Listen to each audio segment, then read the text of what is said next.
चंद्रपूर जिल्ह्यातून वारंवार वाघाच्या हल्ल्याच्या बातम्या समोर येत आहेत। वाघाच्या हल्ल्यांमुळे इथले नागरिक कायम भीतीच्या सावटाखाली जगत आहेत। अशातच एक व्हिडिओ सध्या सोशल मीडियावर व्हायरल झालाय।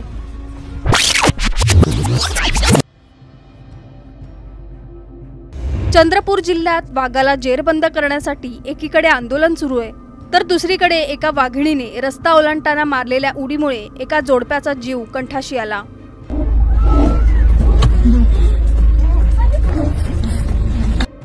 मूल चंद्रपूर मार्गावरून बाईकवरून एक जोडपं प्रवास करत होतं।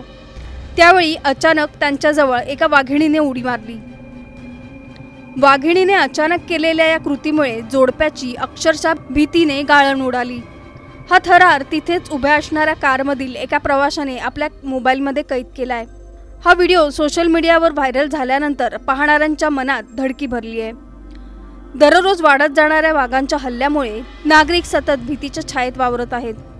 या घटनेवरून वाघ आणि मानवामधील संघर्ष टोकाला गेलाय का? तुम्हाला काय वाटतं? आम्हाला खाली कमेंट करून नक्की सांगा।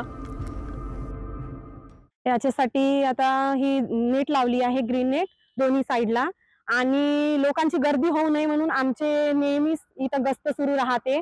आणि लोकांना असे आवाहन देण्यात येते की जर टायगर दिसला तर त्याच्या जवळ जाऊ नये, सेल्फी घेऊ नये, काही फोटो काढू नये, असे आम्ही आवाहन देत आहोत। आणि तिचं त्या वाघिणीचं के-मार्क नाव आहे आणि ती वाघीण आहे, नेहमीच तिचं इथून जाणं येणं राहते। ती बफर मधून प्रादेशिक मध्ये नेहमी जाणं येणं राहते तिचं। वाघांची संख्या वाढली ही वस्तुस्थिती सगळ्यांना मान्य आहे आणि वाघाची संख्या वाढल्यामुळे गावावर अटॅक करायला लागलेले आहे आणि त्याच्यामुळे लोकांचे जीव जातात हे पण मला मान्य आहे। ज्यांच्या घरचा जीव जातो, त्यांच्या घरची जी व्यक्ती जाते, त्यांच्या घरातलं दुःख आणि त्यांच्या घरातला आक्रोश हा वेगळा असतो।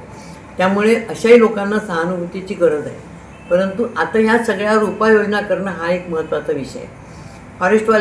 फॉरेस्टवाल्यांनी माझं सांगणं आहे की आपण आणि जनता यांतला मधला संवादच तुमचा संपलेला आहे। तुम्ही स्वतःला काहीतरी वेगळं समजता आणि जनता ही वेगळी असं समजता, हे नको। तुमच्यातला दुरावा आज कमी होण्याची अत्यंत आवश्यकता आहे। दर 3 महिन्याने असेल, 4 महिन्याने असेल, फॉरेस्टवाल्यांनी गावाला जावं किंवा तिथल्या लोकांना बोलवावं, त्यांच्याशी चर्चा करावी, त्यांच्या समस्या जाणून घ्याव्या। केवळ वाघ हा विषय नाही तर अन्य समस्या असतात, त्याही ऐकून घेतल्या तर त्यांनाही आपल्याला फॉरेस्टवाले आपले असं वाटायला लागेल, आपुलकी निर्माण होईल आणि त्यातून ही संघर्ष कमी होऊ शकतात। दुसरी गोष्ट अशी आहे की महत्त्वाची विषय अशी आहे की आपल्याला जे पाहिजे त्यात वाघांची संख्या कमी करणे अत्यंत आवश्यक आहे।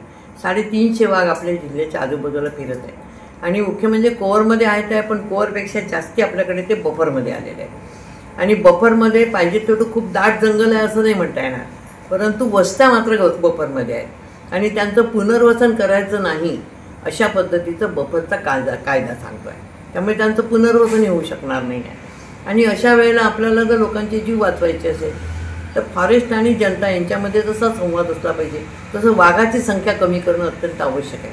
आपल्याकडे इकडे वाघ जास्ती आहे, बाकी महाराष्ट्रात सुद्धा सगळ्या वन्यप्राणी प्रकल्पामध्ये काही एवढे वाघ नाही आहेत। तसं सह्याद्रीला वाघ नाही आहे, मेळघाटला आता आहे म्हणतात 4-5, तर ते आम्हाला कधी पाहायला मिळाले नाही। त्यामुळे अशा ठिकाणी हे वाघ ताबडतोब तुम्ही पाठवा, जेणेकरून आमची संख्या कमी होईल। इकडची संख्या कमी झाली तर थोडंफार आपल्याला संरक्षण मिळू शकते।